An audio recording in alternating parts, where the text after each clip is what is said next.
Hi, hello, and 안녕하세요. My name is Lee, and welcome to my channel.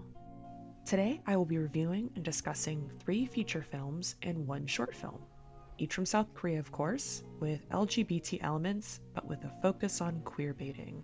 Woo!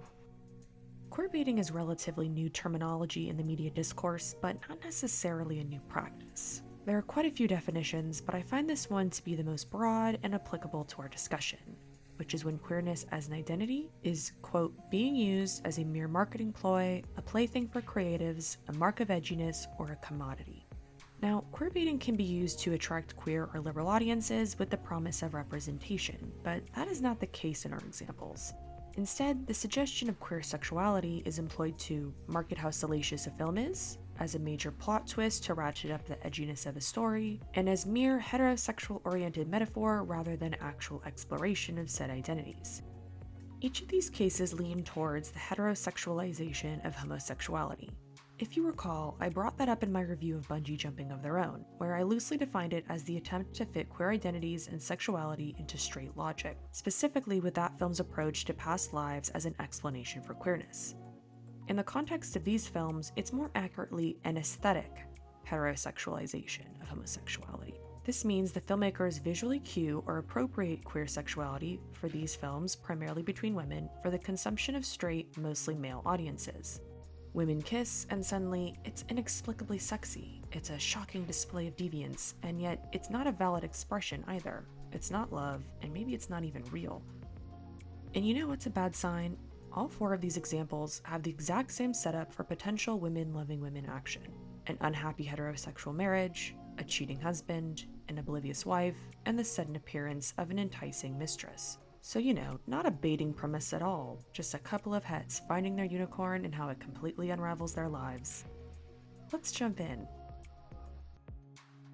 Love in Between is one side of the spectrum. The bait is pure marketing.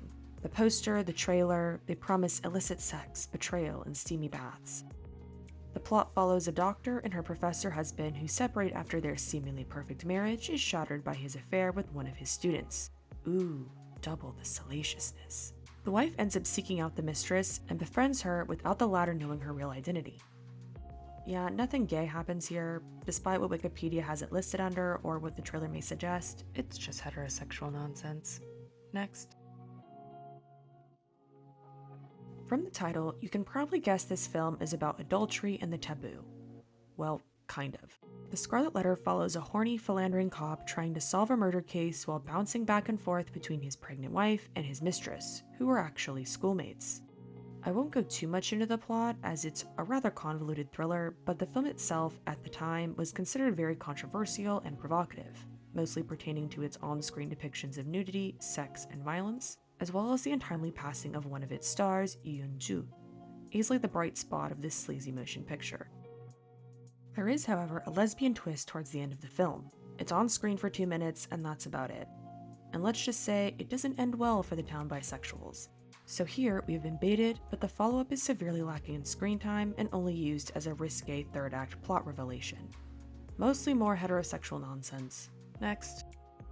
Lastly, we have 5 Senses of Eros, an anthology film consisting of 5 short films focusing on love and desire, but from different directors. Chapter 4, entitled In My End Is My Beginning, eventually resulted in a feature-length director's cut from filmmaker Min Gyu-dong, who we've spoken about very positively before on this channel for his film Memento Mori. Both short and feature are fantasy romantic dramas. The plots follow author Jae-in, who is having an extramarital affair with one of his wife's high school friends, Naru. However, when he suddenly dies, his wife, Jong-ah, develops an unconventional and tempestuous dynamic with his mistress. The original short has a black swan quality, where fantasy and reality are hard to distinguish, as a type A middle-class wife and her deceased husband's uninhibited, nymph-like side chick revel in jealousy and grief. Overall, In My End Is My Beginning is competently made and well acted by the 3 principal actors. The film bounces between the story and a framing device. Jae-in, an author, telling the lurid tale to his wife Jong-ah over glasses of wine, a kind of nocturnal animals-like structure. Like the short film, fantasy, dream, and reality, even fairy tale, are hard to discern from one another. Thematically, both short and feature films speak more to grief, especially when painful secrets are confronted after the object of betrayal is already gone. They are less narratives about sexual identity or exploration of queer relationships, and more 5 stages of grief with fantastical elements and a sadomasochistic eroticism, which is also fairly tinted, to be honest. The story closely resembles Love in Between, but instead replaces a lesbian twist with one scene of lesbian delusion that turns into a bisexual fantasy.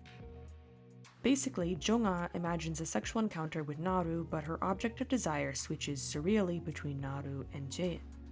The queerness is largely of Jong-ah's own imagination, born out of her grief, her perceived competition with Naru, and an attempt to recontextualize who she knew her husband to be and the man he actually was. As you can see, these films got some decent attendance records and were clearly marketed towards adult audiences. But are they any good as either films or representation? First, as films. Love in Between and The Scarlet Letter are pretty standard trashy erotic dramatic thrillers. The former is actually a remake of a Finnish film called Black Ice, and the first 2/3 are somewhat interesting in the dynamics between the undercover wife and mistress. The plot only takes a thriller turn in the final act, and unfortunately this is where the film falls apart and goes too far off the rails of plausibility. Small tangent, but they made a music video for this film with the artist Wax entitled Two Women, which is the title's literal translation, and it's almost a highlight reel of a better version of this film. Who would have thought? The Scarlet Letter is an adaptation of a few Korean short stories, but it closely resembles Basic Instinct in its male lead's characterization and overall texture. It's a crime mystery film that's pretty graphic and kind of disturbing, but has a thoroughly unlikable protagonist. Critics either see it as multifaceted, meticulous, and emotionally provocative, or having a failed execution due to its lack of a central narrative. Mind you, while reading reviews, I forgot there's actually a third woman that he's trying to sleep with. That's how little this film grabbed me. Coincidentally, the director, Byun-hyuk, also directed a chapter in 5 Senses of Eros. But if you like trash, then give either Love in Between or The Scarlet Letter a watch. The latter is on YouTube for a small fee. In My End Is My Beginning is a character drama, but tries to blur the lines between fairy tale and grief allegory. This is done pretty effectively, and it's under 90 minutes, so I wouldn't recommend against watching it. It's the least unpleasant to sit through, if that can be considered praise. Basically, I give all these films fairly meh reviews because they're all stereotypes and no substance. The women are easily divided between Madonna and whore, the respectable uptight wife who we're supposed to read as frigid versus the sexually adventurous, I say again, nymph-like mistress. Despite what's happening on screen in Love in Between and In My End Is My Beginning, when the wives supposedly discover kinkier sides of themselves, it still feels like a hollow competition between 2 women, or more, that really sells them short. The women aren't the story. The stereotypes, really male fantasies with occasionally sleazy execution, are the story. There are easily better erotic films, thrillers, and marriage dramas to be mined from Korean cinema than these. But are these films, which I argue are clear-cut cases of queerbaiting, offensive representation? Offense is perhaps too subjective a term, so I'd say the portrayals are flat, one-dimensional, empty, uninteresting, vapid, dead in the water, and for some of the characters, actually dead, or artificial. Let's say I gave these films the benefit of the doubt and read them for any possibility of subversion or critical awareness.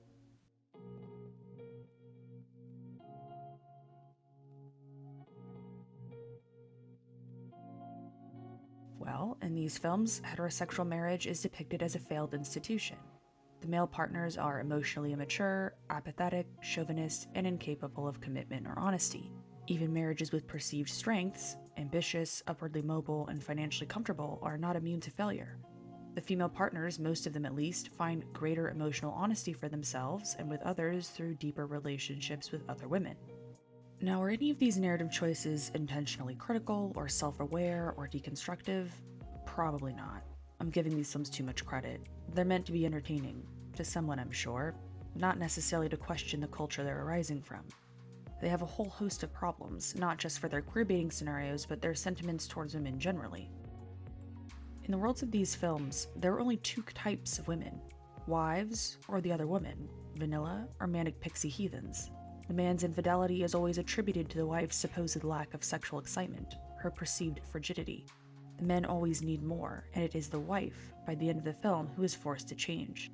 It's not sexual incompatibility, or the absence of mutual respect, or perhaps no love that causes adultery or ends marriages. And for reasons unstated, the husbands always pursue either someone the wife knows, like a schoolmate, or someone with whom they have an unequal power dynamic, like a student, a much younger woman, or even a murder suspect. Objectively, these men are worse, but there is no framing for the men to look inward or change, or for the scorned wife to realize that she isn't the problem. Furthermore, women's relationships to one another are entirely centered around men. They cannot desire each other organically. Their dynamic must be propelled by men and come from some deep-seated competition with one another, manifesting the classic but incredibly tired queer-coded question of, do I want to be with her or just be her? It's like they're failing some kind of sexual Bechdel test. These films, with salacious bi-curious marketing or twists or suggestions, are already filmed with a male audience in mind, and yet even the logic within their narratives and for character motivations must bow to the phallus as well. One last point. This is not the first time, nor will it be the last time, that cheating, love triangles, or adultery will come up in connection with queer relationships. This is an annoyingly common scenario presented in films that feature same-sex desire, as though it only manifests in the presence of heterosexual monogamy. In the specific context of marriage, oft considered the institution of heterosexuality, the infidelity narrative can echo reality if someone is socially conditioned to live in denial, and subsequently forces themselves to stay the path of heteronormativity in spite of their desires. As long as the closet structures the queer experience, the suppression of the self, and therefore the potential for covert transgression of stifling social norms, is inevitable. In other words, let queer people live their truth and they won't need to hide. Well, that's about all I'd like to say on these films, as they aren't very interesting in and of themselves. After all, we don't want the bait, we want the whole catch. Until next time, goodbye, farewell, and 안녕히 계세요.